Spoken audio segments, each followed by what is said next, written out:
Nah pas tahu dunia Web3 di teknologi Web3, nah mereka kan pace-nya cepet banget kan. Tiap bulan ganti teknologi, tiap tahun ada narasi baru. Nah mereka tuh butuh development cepet banget gitu. Makanya untuk hiring developer terus resource-nya juga kurang kan.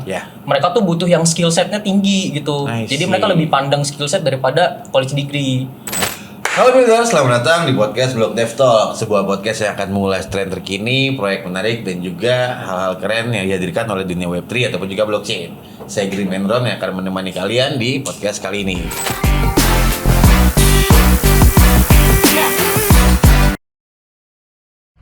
Nah, kali ini kita kedatangan tamu yang luar biasa nih, seorang senior Web3 engineer dari GFX Labs, yaitu Mas Faisal Firdani. Halo. How are you, Mas? Baik Mas, baik. Asik, mantap gimana? Asik, panggilnya Om. Dari dulu Enak kan Om sih. Biasanya memang manggil Om. Ya, sosok tua aja, padahal kan ya masih baru 18, baru kemarin. Oke, sebelum kita ngobrol banyak nih, mungkin boleh kenalan dulu sama teman-teman Builders. Builders, kenalin nama gue Faisal Firdani. Gue ini backgroundnya lulusan SMK. Terus gue ini sekarang kerja di sebagai senior Web3 engineer di GFX Labs, salah satu US company yang ngerjain decentralized exchange, produknya Okutrade gitu. Nah, gue juga punya salah satu private school gitu Om. Jadi gue ngerjain RPN itu di mana open source community yang bisa ngajarin anak-anak yang mau belajar jadi software engineer. Gue push sebenarnya itu, gue push course-nya gratis. Jadi kayak bootcamp gratis, semua orang bisa pakai, kayak decentralized school lah. Dan semua orang bisa ngedit materinya juga. Di pushnya itu berarti dipicit-picit gitu atau? Iya, picit-picit gitu ya benar. Keras juga course-nya. Ya, itu udah ratusan murid lah, gue udah punya murid. Menarik. Itu dirimu yang creating sendiri? Iya, gue creating sendiri. I see. Nah, berarti dari situ memang basicnya udah engineer ya? Iya, nah, itu gue start journey-nya nih awal-awal pas gue SMK emang gue udah suka ngoding gitu.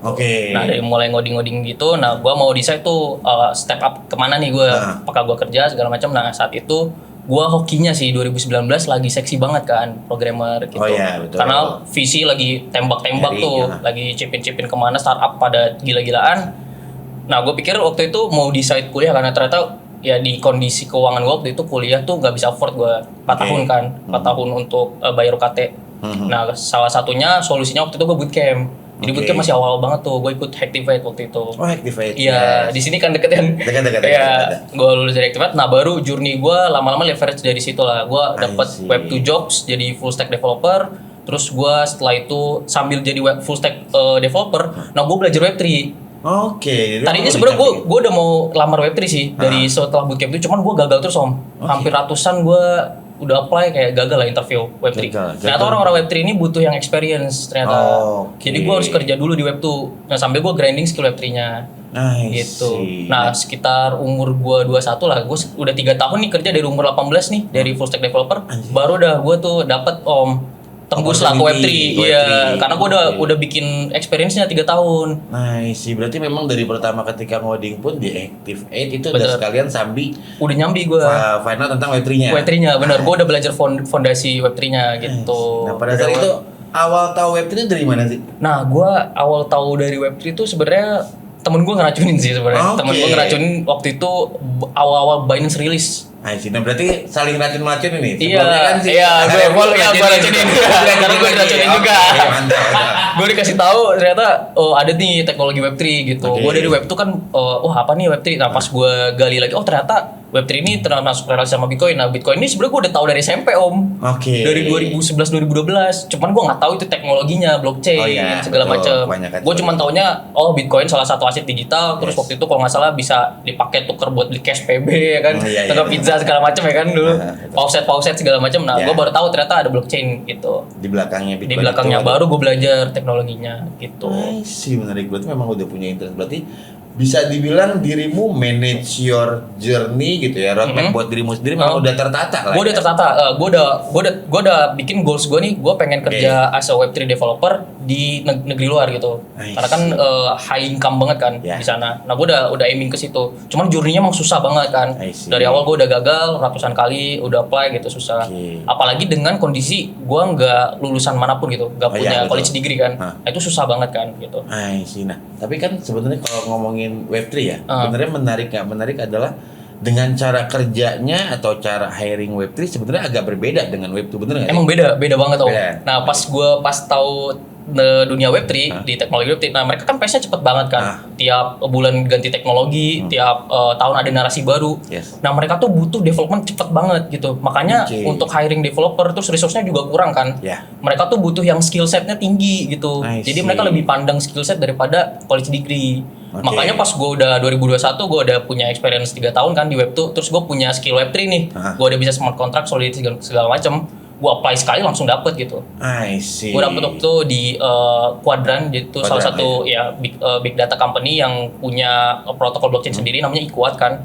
Dia tuh bikin namanya proof of verifier. Dia punya aplikasi GeoLancer buat user tuh bisa submit location position, jadi POI of interest. Gitu. Orang-orang nge-upload itu buat dapetin Iquat token gitu. Buat dapat rewardnya gitu. Nah, gue yang ngerjain Iquatnya gitu. I see, keren. Berarti memang balik lagi kalau tadi cara bedanya adalah mereka tidak melihat. Gak lihat. Lulusan lu dari mana? Gak lihat. Apa balik lagi cuma skill setnya aja. Iya, itu gue inget banget salah satu manajernya Quadrant itu Mas Bayu ya, gue tanya kan sama dia waktu gue interview pas tahap 2 interview lah, gue tanya menurut lu kayak mendingan skill set atau college degree gitu. Dan dia lebih mentingin skill set, makanya gue langsung ditarik gitu. Pas gue tanya, ternyata orang-orang Web3 ya butuhnya ya skill set gitu.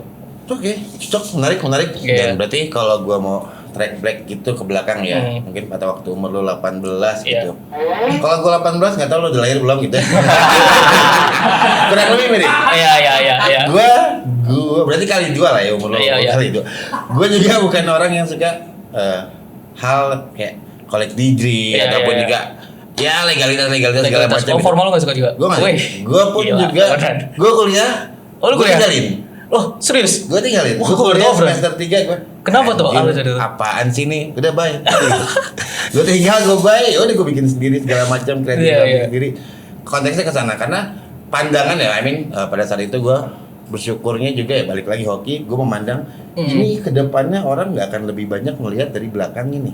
Iya. Gitu loh. Dengan paper lu kan lebih mudah dibohongin ya. Iya, karena mudah dibohongin. Tapi skill set kan nggak bisa dibohongin. Nggak bisa, lu langsung kan terjun. Lu nggak di depan lu kan dia kan. Ya, nah, itu juga menariknya di makanya gue ketika datang Web3 banyak cara orang kerja sebenarnya yang dilihat adalah lebih dari skill setnya. Mungkin ada lah beberapa company yang masih melihat tapi jarang macam, jujur tapi jarang. Iya, jarang banget. Even bukan engineer juga ya, maksudnya kayak bidang lain kayak marketing di Web3, terus hiring partner di Web3 kayak HR semua ya gak pakai DJ juga bisa gitu. Iya, coba kita tanya, kalian kemarin punya DJ pas sama di Web3? Atau cuma ditanya sama HR-nya, kalian suka mabok gitu loh? Rumahnya jauh gak ada? Oh gitu. Yang penting malu gak ada ya. Yang penting malu gak ada. Lu dicari rumahnya jauh. Oke. Nah tadi udah ngobrol banyak nih tentang backgroundmu. Sekarang kita coba tanya GFX Labs. Itu apa sih?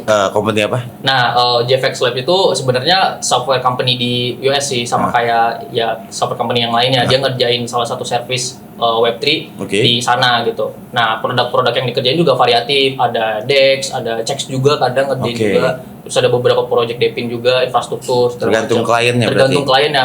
Kalau nggak salah dia juga ngerjain core Ethereum juga, sama kayak dari protokol Guilds datangnya. Oh dari Guilds? Sebenarnya service-service itu dari Bounty sih Om, jadi semua itu tergantung company mengenai. Nah, jadi setelah mereka ngerjain produk-produk service dari orang lain, mereka tuh pernah kan ketemu Uniswap, mereka juga ngerjain salah satu projectnya Uniswap. Hooks-nya dikerjain juga sama anak-anak JFX Labs ini. Nah, ternyata Uniswap tertarik sama JFX Labs kan. Nah, gimana kok diidein tuh kita tuh mau bikin produk sendiri dari ngambil hooks-nya Uniswap.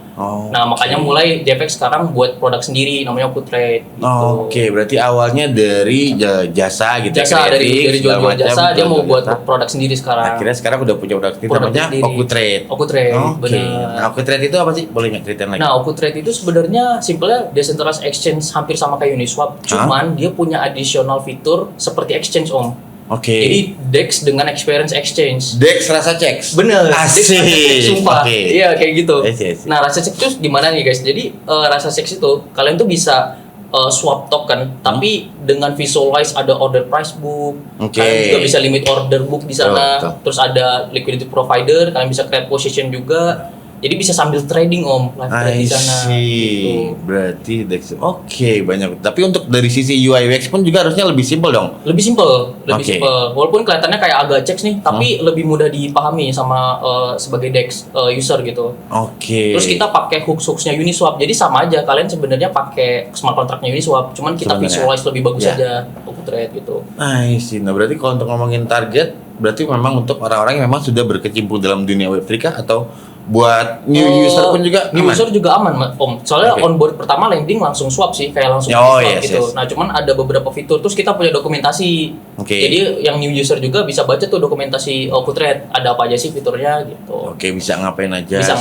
Okutrade itu ada semua gitu. Nah, berarti fokusnya macam-macam ya, si GFX Labs segala macam. Iya. Udah berapa lama sih si GFX Labs ini? GFX Labs itu kalau nggak salah mulai dari 2020-an Om. 2020-an. Soalnya dia di funding seed sama Uniswap langsung sih. Uniswap juga. Ya, gitu. Nah, lu bikin Okutrade ini baru kalau nggak jadi sudah launching. Udah launching udah 2 tahunan. Udah 2 tahunan. Udah 2 tahunan. Menarik. Berarti memang udah jadi loh ya. Udah usernya udah lumayan banyak lah gitu. Nice, seru.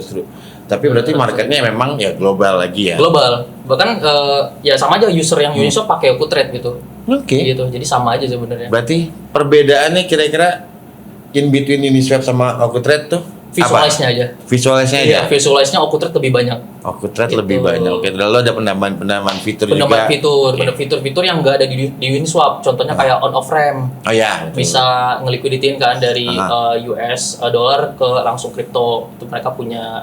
Terus liquidity position juga bisa di Okutrade gitu. Nah, connect-nya pun berarti juga ya udah pakai DEX dong ya. Udah pakai DEX semua, multi chain support semua udah. Oke, seru. Nah, dari dirimu udah secara bahasnya Okutrade gitu ya. Iya.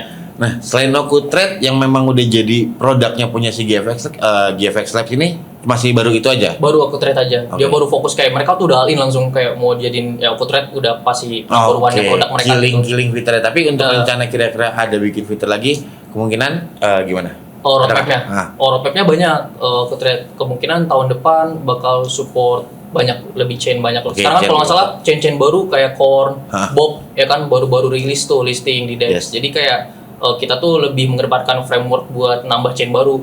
Chain sekarang udah 20-an gila. Betul. Kayak semakin lama kan makin nambah gitu. Nah, lebih mudah. Terus UX-nya sekarang UX aneh-aneh DEX. Kayak PancakeSwap aja dari 2019 sekarang 2024 udah beda banget kan. Jadi user experience tuh enhance terus tiap tahun beda-beda. Maunya orang ngelihat DEX tuh kayak gimana sih? Itu beda-beda.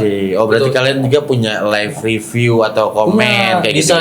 Desain roadmap punya kita gitu. Jadi mau di-enhance juga. Terus mungkin fitur-fitur on off ramp-nya di-expand lagi, nggak cuma USD. Bisa aja nanti IDR bisa jadi jadi dari IDR langsung connect ke DEX, bisa langsung decentralized exchange tuh. Wah, menarik tuh. Ya kan, daripada kayak harus kayak ini kan P2P dulu, ya, biasanya betul, ribet kan. P2P. Dari exchange terus pindah ke DEX, ke wallet sendiri, custodial itu susah kan. Iya, nah maksud gua fitur-fitur kayak gitu berarti harusnya memang udah berkembang yang akan terus di-enhance. Kalau di luar udah gampang banget dari USD langsung tinggal satset udah decentralized exchange gitu. Iya betul, kalau di luar udah lebih enak ya. Karena balik lagi konteksnya ya regulasinya mungkin di Indo juga masih belum kebantu segala macam ya.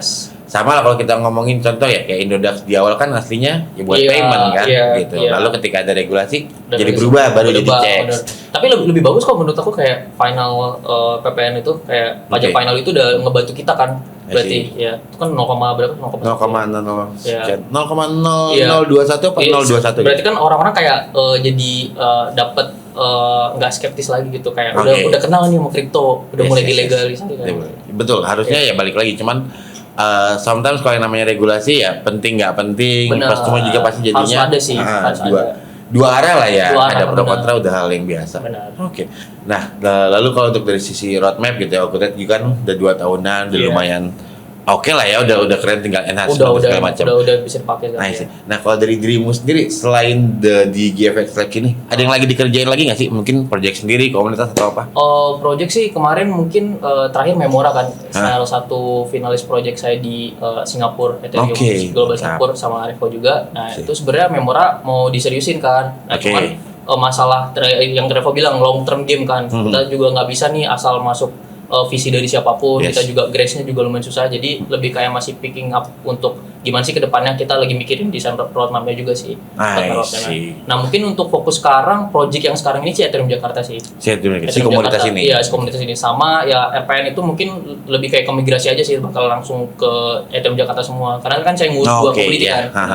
Oke, berarti ya memang bener di-combine lah ya, langsung masuk ke sana. Langsung masuk aja. Betul, menarik. Yang si RPN ini sebenarnya menarik. Dirimu udah ngerjain itu berapa lama? Wah, itu udah dari 2023 setahunan. 2000 tahunan. Iya. Nah, awalnya kenapa mau creating kayak gitu and then it's free segala macam? Dari mana sih? Karena gue waktu itu bootcamp om. Oke. Gue pikir bootcamp tuh course-nya bagus banget di zaman itu ya. Nah, ini agak gue menentang sih segalanya. Tapi ya gue pikir gimana kayak skill course-course yang high skill kayak gini di deliver secara free gitu untuk orang-orang yang membutuhkan. Soalnya gue banyak teman juga yang mau belajar nih, cuman nggak bisa affordable money gitu, sama kayak gue mau kuliah gitu. Nah gue tuh mau ngutusin gap itulah. Kayak resource ini free, soalnya di dokumentasi juga free. JavaScript semuanya free kan, tinggal di packaging aja kan. Nah gue bikin packaging itulah biar free. Nah gue udah push gitu. Gue push secara gratis. Gue bikin sedemikian rupa dengan hal-hal yang relevan sama kerjaan sekarang. Bahkan gue riset juga semua bootcamp. Gue ikut semua bootcamp membuat risetnya. Gue riset semua course-nya. Nah gue tambah-tambahin bumbu lah biar gimana cara newbie nih benar-benar bisa jago beneran gitu. Gak cuma jago ngomong doang. Betul. Gitu. Terus benar-benar praktek gitu jagonya. Prakteknya ada segala macam. Boleh nanti. Gitu. Dikasih info link di belakangnya segala macam. Berarti kalau sekalian izin gitu ya, nanti gue taruh di website-nya Blog Dev. Boleh itu bisa diambil juga. Itu GitHub Om. Jadi bisa orang-orang bisa ngambil GitHub-nya terserah, mau bisa PR juga, mau misalkan diganti materinya boleh juga. Enggak lah, enggak perlu diganti. Kalau kita kontennya kan kita collab, nanti paling gue ambil. Itu kan collab kan. Benar-benar decentralized gue bikin aja, jadi kayak siapapun bisa ambil resource itu. Cool, keren banget. Luar biasa. Nah, kalau dari menurut pandanganmu sendiri gitu ya, tadimu sudah punya ada ideation kayak anjir gue mau bantuin orang nih gratis segala macam. Nah, untuk industri blockchain sendiri gitu dari menurut pandanganmu khususnya di Indonesia gitu ya. Apa ya? Udah sampai mana sih atau pandanganmu sendiri gitu dengan industri itu gimana sih? Oke kah atau memang masa depan? Ini spesifik Indonesia ya, bukan global ya? Indonesianya dulu. Karena kita ngomongin untuk masyarakat Indonesia. Gue Indo-Pride banget sih. Karena semenjak gue udah ya di dunia Web3 itu gue udah 3 tahun gue udah kerja, gue udah tahu ekosistemnya juga gimana, gue udah ikut beberapa ikutan juga ya kan. Gue juga udah tahu orang-orangnya siapa kan kayak yang di dalam. Nah sebenarnya Indonesia itu potensialnya gede banget om. Dia kan negara keempat yang tercuan lah, profit di kripto, terus adopsinya paling besar di Web3, itu kan gila banget om. Bahkan ngalahin negara-negara besar yang lainnya gitu. Nah yang gue lihat itu mereka tuh condong ke arah market om. Bukan ke teknologi gitu. Nah ini yang mau gue kayak bawa nih. Gue harus bawa nih orang-orang yang teknologi. Sebenarnya orang-orang yang teknologi juga, orang-orang dev Web3 builders di Indonesia itu juga banyak, tapi pisah keluar semua. Kayak gue contohnya gue remote di luar. Ada juga ya gue yang remote di luar banyak banget om. Pasti. Emang nggak di sharing ke Indo. Nah ada beberapa alasan ya, gue juga nanya-nanya nih anak-anak, kenapa sih lu nggak ajak teman lu juga gitu. Nah ternyata ya susah om untuk ngedeliver itu ke Indo gitu. Dan nggak ada wadahnya juga. Nggak ada wadah satu komuniti yang besar. Nah ini Blog Dev ID sebenarnya bagus juga om. Gue juga baru tahu beberapa bulan lalu, dan gue harus lihat website tuh kan kayak foundation fundamental blockchain ada semua di websitenya. Itu bagus banget sih. Itu salah satu. Baru tahun ini sih kayak lumayan agak increase numbernya untuk adopsi masalah Web3. Soalnya di zaman gue dulu nih 2019 nih, gue 18 tahun nih, gue baru masuk Web3, nggak ada siapa-siapa om. Betul. Baru Blog Dev ID. Kalau investasi kan udah belum ada juga. Belum ada semua. Mau ada event apa nggak ada. Kita belajar dulu masih dari paper Bitcoin, paper white paper kan. Dulu zaman white paper banget tuh. Mana-mana white paper, ya kan. Baca-baca white paper, kita riset Twitter segala macam. Gak ada yang kayak event sekarang, udah banyak collab, Web3 Week Asia, kalau udah ada terus investasi segala macam. Gitu. Jadi ya untuk Indonesia ini sebenarnya cuman gapnya aja nih dari teknologi sama market. Orang terlalu condong ke market gitu. Nah, karena banyak orang yang condong ke market, hal-hal negatif jadi bermunculan karena adopsi pertama mereka kan ya crypto wallet, terus swap degen. Jadi ya mereka taunya ya meme coin profit sama nggak profit kan gitu. Padahal kalau dia tahu sejarahnya nih, kalau mereka belajar dari fundamental nih. Kalau gue dulu belajar fundamental om. Jadi gue belajar Bitcoin dulu. Gue tahu tuh sejarahnya. 2008 property crash ya kan, sampai mortgage, terus si Satoshi munculin papernya peer-to-peer electronic system kan. Nah baru tuh gue belajar mulai dari 2015 Ethereum ada.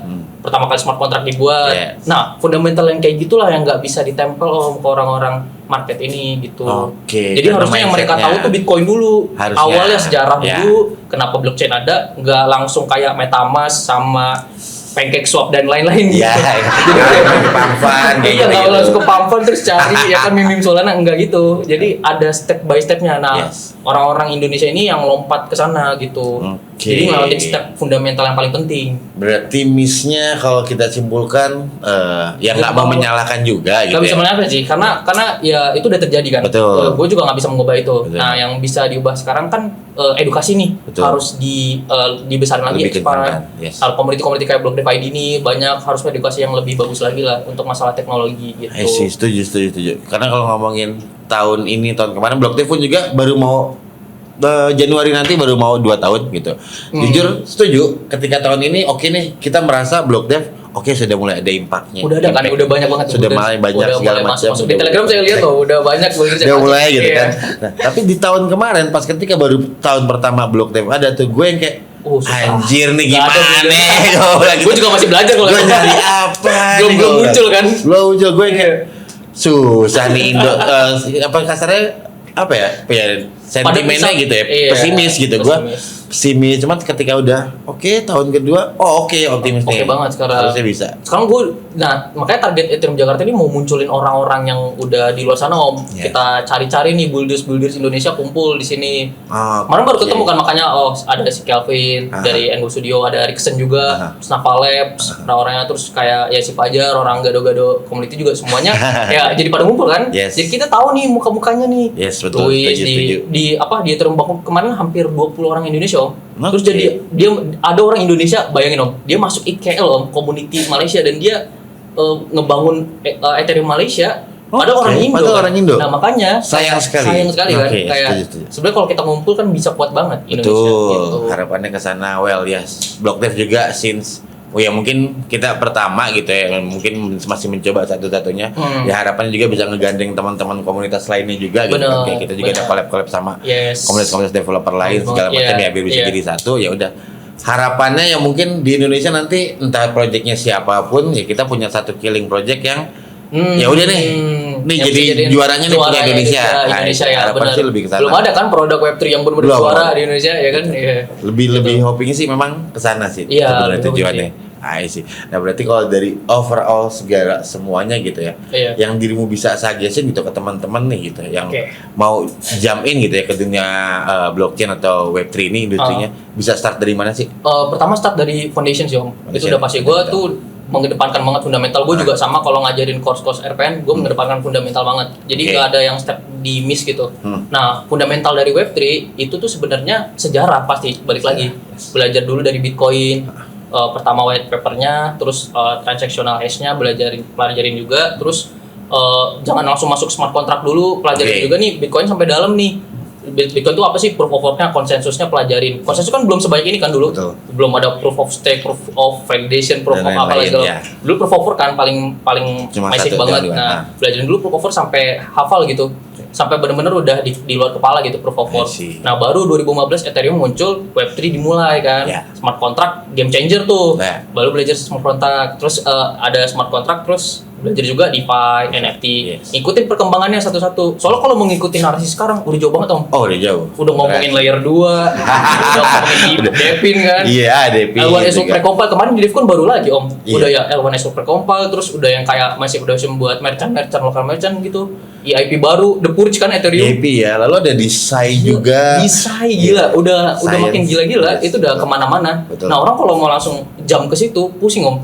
Pusing, gue aja Pusing belajar, gimana? gue aja find out Desai. Anjing, Iya kan? apa kalau lagi? Gue aja bertahun-tahun gitu. Gimana lu kayak sebulan nggak bisa masuk Nggak Web3, bisa, itu betul. text time lah. Betul. Nah saran gue untuk orang yang baru masuk Web3 itu konsisten aja untuk belajar. Karena Oke. ini game yang long term banget, Yes. terus game yang nggak bakal berhenti belajar. Karena kalau berhenti nih belajarnya udah pasti ketinggalan. Ya, Gitu. Kalau mau ngikutin Web3 ya. betul. Kalau misalkan mau profit doang ya boleh lah sampai beberapa step untuk sampai bisa DeFi doang. Terus Ya. mau investing boleh, trading Oh. boleh, itu boleh, ngikutin technical tradingnya boleh. Tapi yang paling fundamentalnya dulu. Oke. Fundamental dari awal blockchain itu ada itu gimana gitu. I see. kalau gue mau mencoba kuat waktu itu kemarin ada narsum gitu yang ngajak podcast dia bilang kalau ada yang claiming gue suhu di dunia Web3 itu patut dipertanyakan. Nggak ada karena belajar semua. Nah teknologinya kan berkembang pesat gitu. Jadi kalau dia oke gue sih paling tahu nih paling suhu gitu dari mana? Misalkan lu pro banget Solidity nih. Sekarang udah ada Rust di Solana.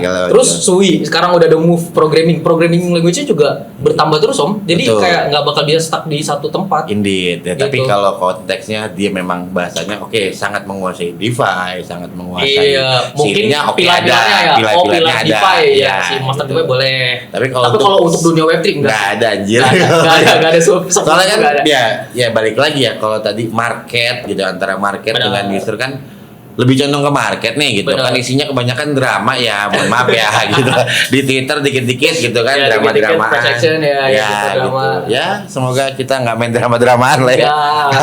Builders enak-enak kok, nggak fokus ke sana gitu. Yes, ya. Nah, oke. Untuk awal-awal belajar fundamental itu dari mana? Nah, sekarang kan resource sudah banyak nih Om. Kalau dulu saya kan ribet tuh, belajar white paper segala macam. Nah, kalian yang mau belajar Web3 sebenarnya udah mudah banget. Pertama ada Block Dev ID. Sekarang udah banyak community lain juga ya kan. Nah, ada Ethereum Jakarta sekarang. Nah, di Ethereum Jakarta ini misi saya nih mau bikin resource yang saya bilang tadi, open source resource yang bisa dipakai sama seorang buat onboarding orang-orang yang awam sama Web3. Jadi saya bikin foundationnya dari phase 0 lah kayak gitu. Jadi fase pertama nih sebelum kenal Web3 nih saya bikin foundationnya. Nah, itu nanti berbentuk GitHub repo dan bisa dikonsum sama masyarakat. Sih menarik. Berarti nanti tinggal dikasih aja linknya di bawah sini. Benar. Info kesana. Berarti hitungannya orang yang non coding pun mau belajar di sana bisa. Saya juga di repo itu mention Block Dev juga websitenya buat pelajar fondasi karena fondasi banget kan Block Dev. Apa itu Web3, apa itu blockchain itu ada semua sebenarnya di Web3 udah di cover ya kan. Iya gitu. Memang kita memang juga aimingnya juga gitu. Makanya kemarin kita beberapa ada collab sama Pelita Bangsa sama yang lain-lain. Yes. Ayo nih kita bikin course segala macam atau kelas rutin. Next pun juga kan ada lagi kelas rutin, tapi kan itu masih ke teknis semua nih. Iya, teknis. Gitu. Nah, cuman nanti rencananya kita masih ada mau coba bikin yang non teknis karena ternyata dari audiens banyak juga nggak cuma developer kan? Cuma developer gitu. Makanya ada yang non teknis juga ya. Makanya gue bilang dari situ kita collab berarti yang lebih teknis bisa kita lempar ke misalkan ke Pelita Bangsa, lalu ke Jakarta segala macam. Jadi bisa join di sana mulai dari nol, nggak jadi bukan basicnya coding tapi bisa jadi developer. Bisa jadi developer. Mantap. Terima kasih banyak nih. Om Faisal. Makasih Om Faisal. Jangan Faisal loh. Adik gue 3. Adik. Ada yang mau ikut? Undang-undang bocor. Undang-undang bocor. Thank you lagi nih. Faisal udah mampir di kalian waktunya di podcastnya Block Dev gitu. Terima kasih juga buat teman-teman builder dan selalu setia menonton podcast kami.